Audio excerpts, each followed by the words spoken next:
ഈ ഗൗരവപ്പെട്ട രാഷ്ട്രീയ സാഹചര്യത്തെ വിലയിരുത്തുകയും ഇടതുഭരണം തുടർന്നാൽ അത് കേരളത്തിന്റെ സോഷ്യൽ ഫാബ്രിക്കിനെ, സാമൂഹ്യ ഐക്യത്തെ, സൗഹാർദ്ദാന്തരീക്ഷത്തെ തകർക്കും വിധത്തിലുള്ള സംഘപരിവാറിന്റെ ഇടപെടലുകൾക്ക് ശക്തി പകരും എന്ന് തന്നെയാണ് ഞങ്ങൾ വിലയിരുത്തുന്നത്.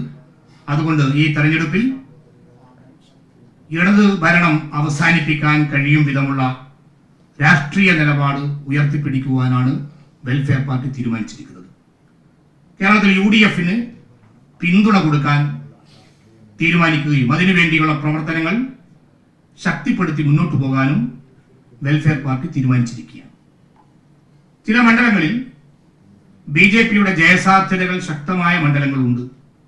കഴിഞ്ഞ തെരഞ്ഞെടുപ്പുകളെ പരിശോധിച്ചാൽ 2ാം സ്ഥാനത്തും മറ്റുമെത്തിയ ചില മണ്ഡലങ്ങളുണ്ട്. സൂക്ഷ്മമായി പഠനം നടത്തിയായിരിക്കും അത്തരം മണ്ഡലങ്ങളിൽ അന്തിമമായ നിലപാടെടുക്കുക.